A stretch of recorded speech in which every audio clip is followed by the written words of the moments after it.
welcome.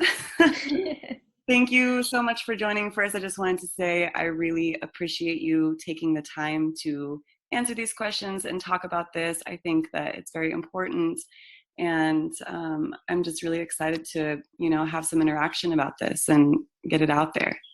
Yeah, thank you so much for having me, for being interested in just kind of highlighting La Casa's work in the community. Of course, of course. So first I wanted to do just an introduction. So tell us a little bit about yourself and how you began working with La Casa and your kind of process with that.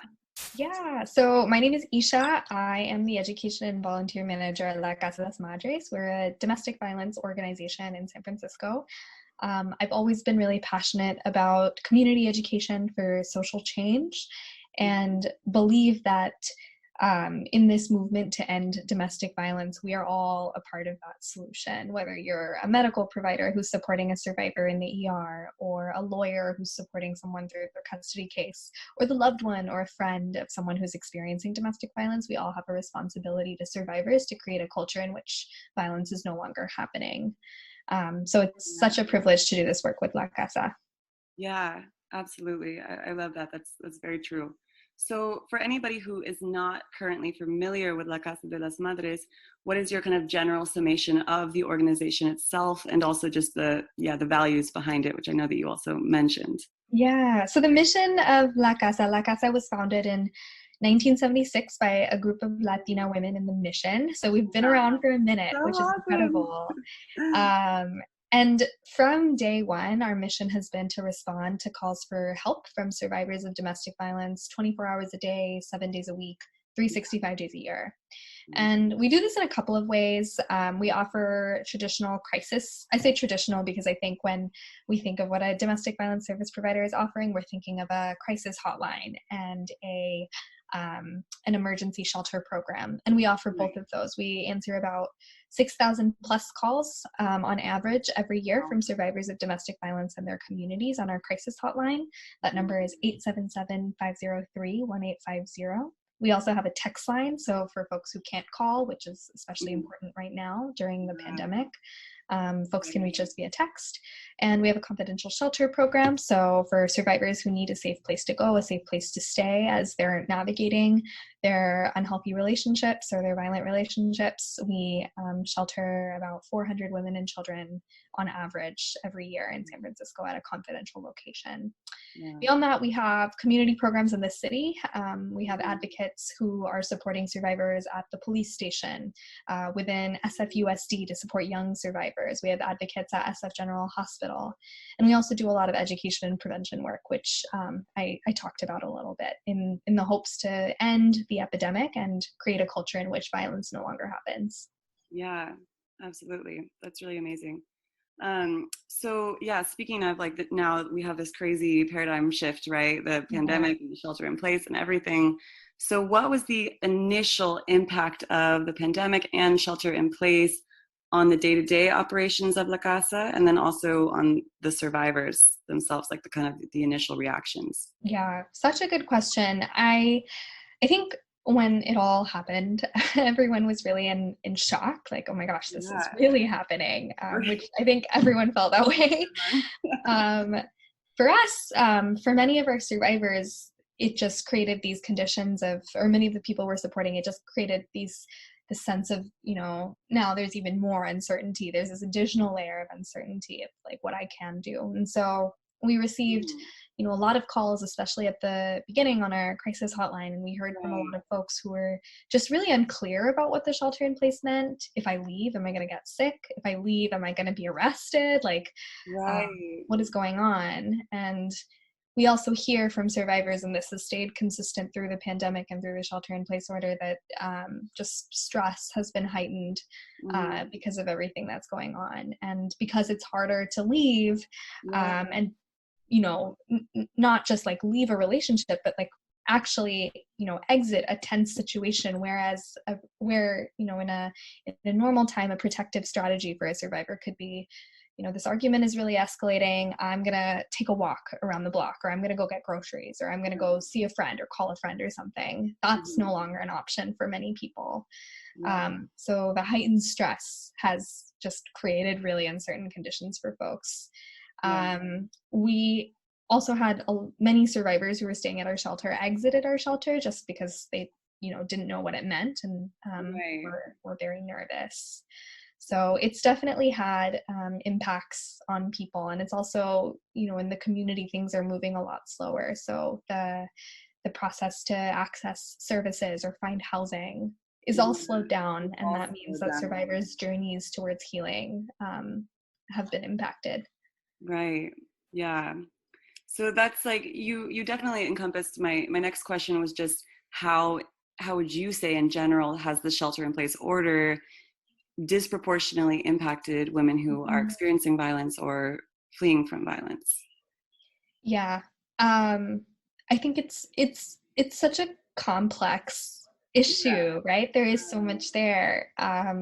When we've lost our jobs because we're an essential worker, and now we are financially reliant on our partner for childcare and for financial support. And that creates a situation in which we feel like, well, I can't leave because then, what am I going to do if I leave? Am I going to experience houselessness? Am I going to have to couch surf? I can't even go to my friend's house because of everything that's going on. I don't know when I'm going to have a job again. Children are home, and so maybe children are being exposed to violence more often than normal, and that becomes really complicated for survivors who are navigating this situation and want to keep their kids safe, but also don't know if they can leave, and don't want to split the family up. And there's all of these challenging emotions that are surfacing. So I think it's such an intersectional and holistic issue. Absolutely. It's complex. And I think also it is different case by case, like children is one part of it. And there's like a lot of different layers, I think, that are experienced differently. And how have you noticed, what are your concerns specifically for women of color and immigrants who are, experienced heightened vulnerability at this time? And what is your firsthand experience maybe seeing that at La Casa? Yeah. So we know that women of color are, more likely to be working in service-oriented roles, right? Whether they're essential workers or nurses or, whatever that may look like. And these are all roles that have been impacted by the pandemic. So, we've received calls from folks who share that, I'm an essential worker and my partner is saying that if I go to work, they're not going to let me back into the house because they don't want me to have contracted, COVID and be exposed to that. This is a tactic of abuse and manipulation, and creating conditions in which someone does not have the autonomy to navigate their life. La Casa serves many undocumented and folks who are immigrants. We serve a lot of folks who are immigrants, and I think just generally folks who are undocumented have a lot of fear around accessing supportive services because there may be a language barrier, and there's also oftentimes just a lack of understanding of if I access this service, is my immigration status going to become widely known, and is something going to happen to me? Is something going to happen to my family? And that's certainly increased during, again, this shelter-in-place order and this pandemic, where a lot of folks are unclear as to whether or not, can I access these new public benefits that exist without fear of my immigration status being revealed, or am I even eligible to access these benefits? Like, can I access these benefits even though I'm struggling? And of course, we know that undocumented folks and immigrants also are more likely to be working in these service-oriented roles and be essential workers. And so I think there's a lot of implications there for the way that folks are being treated at work and their labor conditions, but then also how does that reverberate and echo in their lives as they're navigating really complicated relationships. We think of domestic violence as, an issue of power and control. It's happening because one person in the relationship believes that they have the right to control another person. And you can gain control and you can gain power in any way that you may have power and you may hold power. And so when we're able to use that power to exploit and control where others may not have power, it's where it becomes problematic. And this is why we think that women of color and immigrant women perhaps, disproportionately feel some burden during this time. It's not to say that everyone isn't struggling. Anyone can experience domestic violence, right? Domestic violence doesn't discriminate. These issues don't discriminate. But there is something to be said about this specific struggle. Yeah. And I think it also, I think it's interesting, that level of like the confusion that's already, like the uncertainty that's already there. And then just like that added, and there's like this, everyone's experiencing this confusion, and then it's just, there's like so many different layers that kind of add on with that. Yeah. The uncertainty, people don't know exactly what to do. So, on a more positive end of things, what have you found in these, specifically in like, in the pandemic and the shelter in place, these times, has been your biggest source of hope? And have there been any unexpected positive kind of outcomes of this?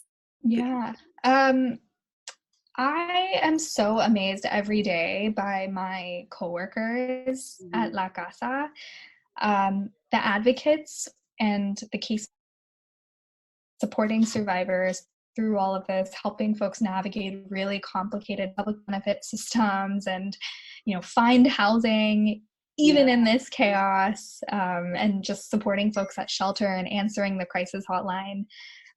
It is just so amazing to me the way that they are doing this work and showing up for survivors. And I also have to give it to our community of volunteers and of donors. Like, the support has just been immense. And it's amazing how much people care and care about our work and care about making sure that survivors have the resources they need at this time. Like, our volunteers have stepped up and are staffing our crisis text line, which is awesome. And our donors have just shown us again an outpouring of support. It's amazing. Our community is amazing, even in these really uncertain times. Yeah, I think that's so amazing. And I think at this time, this is in times of crisis, you can see whether communities are really able to pull together and show support. And I think that's such a beautiful thing that you're experiencing that now, like people are really seeing the heightened urgency and stepping up. Yeah. So that's really great to hear also, So I was curious specifically, so, as a shelter, specifically for the shelter, having a community together and sharing space is, really at the forefront of the purpose there. Yeah. So how have you seen that this kind of now the specific fear and anxiety towards group gatherings has impacted especially the shelter? Yeah, so our shelter program is in non-COVID times, and it's an 8-week emergency shelter program. So it is really for acute crisis intervention and supporting folks in the depths of that crisis, figure out what their next steps are going to be, and making sure that people can get there while also healing from some of the trauma that they have experienced. Things have definitely pivoted in this time, and I think that we've done a really great job at adapting to the situation. One of the ways that we're adapting is, ensuring that survivors know that even though traditionally it's an 8-week-long shelter program, we know that the experience of houselessness and domestic violence is super intertwined, in that, again, as I mentioned, survivors may be making the decision between, do I want to stay with my partner who's hurting me and know that I have some secure housing, or do I want to leave or try and find my way out of this, but then also risk houselessness? This situation is really intertwined, and we know that many of our families and many of the people that we support are specifically impacted by this intersection. So all of that to say, we're making sure that folks aren't feeling like they need to leave within 8 weeks. We've extended folks' stays, and want to make sure that people feel really secure and are able to leave when they have a safe option available to them and their children. We also have really stepped up our social distancing game at shelter. So it is a communal space, right? Every family and every person who's staying at shelter have their own room. But there are common spaces. There's like common play areas and a dining room and all of this stuff. So we're like staggering meals to make sure that families are eating, like you eat first and then you eat. Everyone has masks, lots of hand sanitizer. We take people's temperatures every day. And we're also having really frank conversations with folks about like the realities of what COVID is, and trying to do some education, because there is a lot of anxiety and misinformation about what it looks like. And we want to make sure that survivors have all of the information so they can make the best decisions and most informed decisions for themselves and their families. Right. I think that education is such an important piece. I was curious as to, like, there's all this increased fear and confusion, which you've mentioned, many times. And I was just wondering, like, how have you found that the best way of navigating those like new levels of fear and new levels of confusion, especially with a population who is already experiencing constantly so much fear and confusion already? Yeah. Such a good question. And I think we have pieced together a working, response to some of this confusion in a lot of ways. We're working really closely with the city and staying abreast of all developments that are coming from the state about this is where the pandemic's moving. This is, these are the latest regulations. This is what's going on. So really trying to stay up to date with all of that information and being in the loop on those conversations is so important. And I think, we use this information, all of this evidence, this science, this research, and we're also meeting survivors where they're at. Like, we have all of this information and we know that it's uncertain, but we also know what it looks like. We have the information. Survivors aren't necessarily in that place when someone is calling our crisis hotline and they're really, just distressed and concerned, and all of this stuff is going on in their life. We have to meet people where they're at and recognize that, your fear is really valid. This is a scary, stressful, horrible time. And, in addition to everything that you're experiencing in your relationship, this added layer of uncertainty is not necessarily helping you. So really just being with people as they're kind of going through the process of, I'm really scared for these reasons, and these are the questions that I have. Finding ways to offer people factual information and evidence is really important, but then also just acknowledging that your fear is valid, your concern is valid. I know that this sucks. This is awful. I think that is equally powerful. Yeah, I totally agree. I think really stepping into that space of like, you don't have to feel okay with this. Like, you don't have to like, be strong to rise up to this. Like Totally. Yeah. Like why so often I think our response to crisis is like, it's going to be okay. It will be fine. But there is power in relishing and like, well, I know it's going to be fine. Logically, I know it'll be fine, or maybe it'll be fine, or maybe it won't be fine. We don't really know. But let me just feel what I'm feeling right now. We want to give people space to do that and know that in crisis, that can be really challenging. So, supporting people as they are navigating the ebbs and flows of their journeys is the most important thing we can do. Yeah, absolutely. And just saying it's okay to feel this way, Absolutely. Yeah. So I'm so curious about the hotline that's, in these conditions right now. So you have a 24/7 crisis hotline and you have the text line. So what have you noticed specifically about calls and texts that you're receiving in this time? You mentioned that there's higher frequency.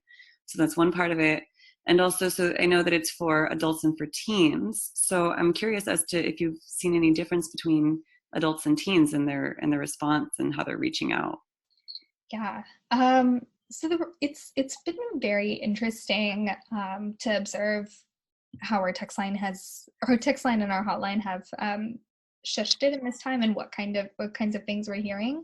We've Uh, actually we've not seen much of a change in the numbers of calls that we're receiving on our hotline, but we don't see that as, oh, folks don't yeah, need support. We right. see that as folks probably do need more support, but don't have the ability to call for help because they may be Mm-hmm. sheltered in place with someone who is hurting them. Mm-hmm. Um, Right. there was a study that was done by the UN Mm-hmm. that was released. The results of the study were released at the beginning of this month, and they estimated that globally domestic violence in 6 months of lockdown, in 6 months of this pandemic, globally they're expecting 30 million new cases of domestic violence, 30 million new incidences of domestic violence to happen, in part because people don't have the ability to get support and ask for help. Right. So something that we're anticipating is, as some of these restrictions are eased and people have a little bit more mobility and the ability to go, outside into the grocery store and to back to work, maybe, Yeah. we're expecting that maybe there will be some kind of surge in the number of calls that we're receiving, even though we're seeing Uh-huh. no change right now. Yeah. Um, on our text line, we've actually seen an increase in the number of texts that we're receiving, I think because for some, it may be safer or an option to text for support rather than call for support. We are seeing, lots of mentions of COVID, Yeah. fear of COVID being used as some kind of part of the abuse that's Mhm. happening. So it's like a tactic that's showing up in people's relationships. We Yeah. see a lot of people inquiring about social services, housing related questions, questions Mhm. about accessing unemployment and other benefits because they've lost their jobs and are now maybe feeling financially dependent on their partners. Right. And we've actually seen an increase in the number of texts that we're receiving from loved ones of survivors who are, maybe observing their children or their very close friends in these Mhm. unhealthy relationship dynamics and are just unsure of how to support them. Um, and I think that's amazing. And that's absolutely a purpose of our hotline. If you or someone you love is experiencing domestic violence, like, of course, you can call us and reach out to us. Yeah. Um, and then I think you asked a question about young people. I'm so sorry. I'm That's just, okay. It's okay. I like to um, mix all my questions together. So yeah, I was just wondering if you see the different, or you have noticed any difference between adults and teens in this reaction, in the way that they're reaching out or questions maybe that they're asking, or yeah, and I'm just very curious. yeah. So we actually are mostly during this time receiving calls from folks who are older than we are Mhm. receiving calls from young people. And we think that may be because young people are maybe sheltering in place with their parents, and aren't aware of like the hotline as a resource, or maybe Mhm. things are manifesting in a different way. Yeah, yeah, Mhm. that totally makes sense. Yeah. So, what is your biggest piece of advice for someone who is maybe currently experiencing domestic abuse or is now noticing more warning signs of abuse or mistreatment, and maybe in that little bit of gray area too that has been impacted by this shelter in place? That's such a good question. Something that my coworkers talk a lot about, my fellow advocates and case managers, is trusting your gut. If you feel like something is off, um, it it probably is off. You should trust your gut because you know yourself and you know what is okay and what your boundaries are, and what you need out of a relationship. I think so often in unhealthy dynamics, um, gaslighting can be a part of that dynamic where you're maybe made to feel like your experience isn't real, or your experience isn't valid, or you're overreacting, or it's not that big of a deal. It can be a big deal. If it Yeah, feels like a big deal to you, it is a big deal. right. Um, Trusting your gut, I think, is important, and it's scary to do Hmm. that. I also think that isolation is a huge tactic of abuse that we see in non-COVID times, where survivors, um, are cut off from their friends, from their family. Maybe they feel like they can't go to their friends or family for support, but maybe the conditions have been created by the abusive relationship, that someone literally can't access their loved ones. That's all being exacerbated during this time, right? Where we are sheltered in place with the people we're sheltered in place in, and recommendations are to not see anybody else if we can help it. So isolation is a huge tactic of abuse. It's exacerbated in this time. And if you have the ability to reach out to folks who you care about and can identify maybe one or two key people who you can trust with what's going on, and maybe talk with them about a code word, if you're thinking about leaving, like, I'm going to text you this word, and this is what it's going to be if I'm leaving, so that this is what's going on, and you can create a plan with them so that they're in the loop about what you're going through, and can also offer you emotional support. I think that's huge. Yeah, absolutely. And I'm hoping that, the support, like as you were saying, that more people, more loved ones are reaching out through the hotline. I hope that that's like a very positive trend right now, of people, pulling more for community and connection with loved ones, and hopefully providing that support. And I think, trusting your gut, I think that's such a powerful piece of advice. And it is hard and scary, but I think I really believe in that. Yeah. Yeah. It is so hard and scary. It really is. And like the logic kicks in, or like as you were mentioning, gaslighting, you have someone telling you these things that are not true, and it can really be disruptive. Totally. And I think it can really feel like, okay, well, if I trust my gut and I acknowledge that this is maybe happening, then what? What's next? And that's why, having loved ones who you can lean on for support as you're navigating whatever is next is important. And knowing that no matter what happens, like La Casa is a resource to folks too. We are here to support people as they're going through this. And it is so immensely hard, but survivors are surviving, and that's incredible. And who would we be if we didn't have folks with that kind of strength? Right, absolutely. That's beautiful. So my final and kind of most important, as far as like solutions for me too, question is, what actions do you think that us, like, individuals of the community, and just any individual who is listening or interested in this, can do to protect and honor and support women who are undergoing domestic violence, and anybody who La Casa is advocating for right now?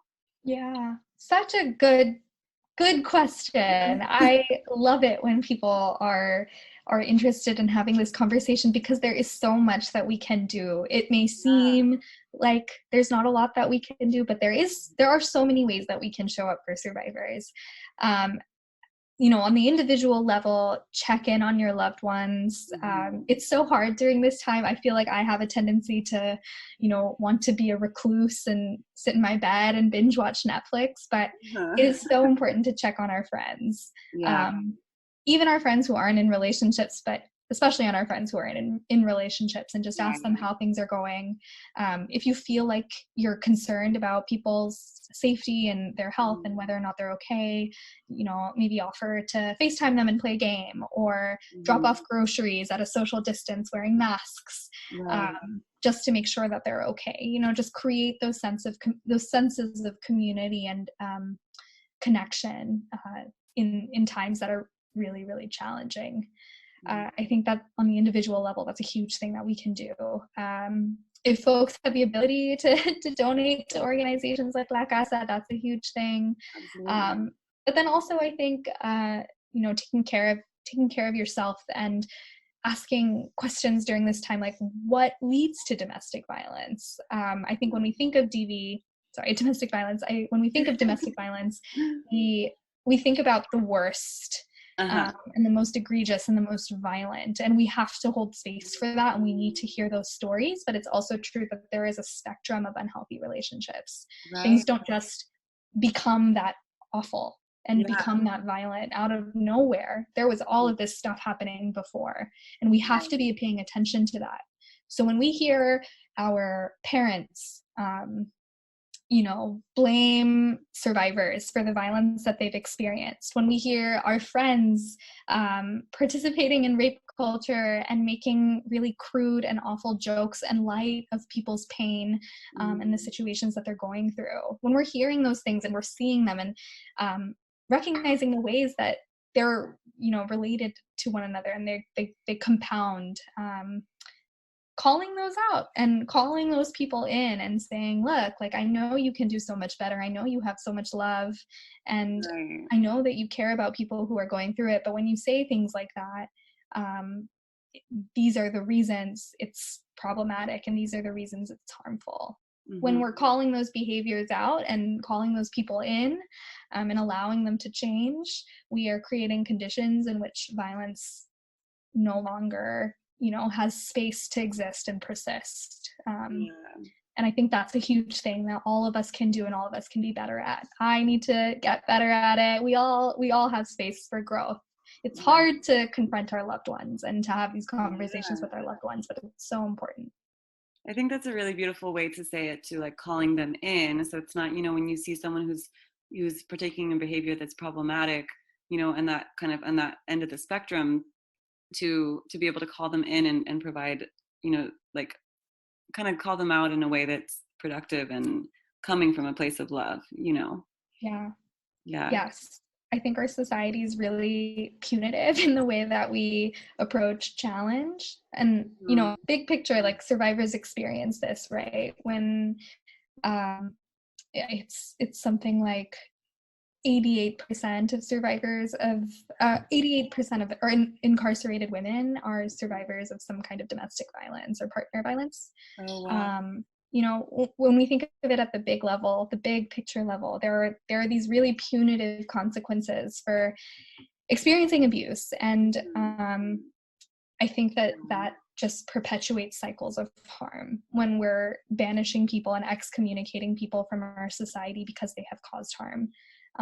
Or they are in situations in which they have maybe been led to cause harm. So, I think that's why saying calling out, it can sound really violent and it can sound really intense, like, but calling people in and recognizing that we all mess up. We all have the capacity to cause harm. We all cause harm. We're imperfect, but we all want to do better. Right. Absolutely. Yeah. We all want to do better. I really believe that too. That's so awesome. Yeah. So that's all the questions that I have. Thank you Cool.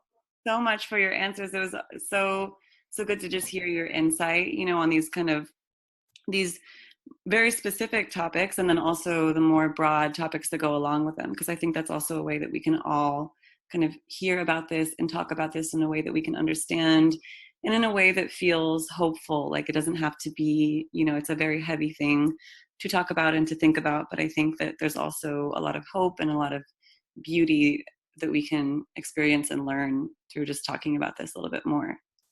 Yeah. Thank you for creating a space for this conversation. It is so important, and I appreciate you. Of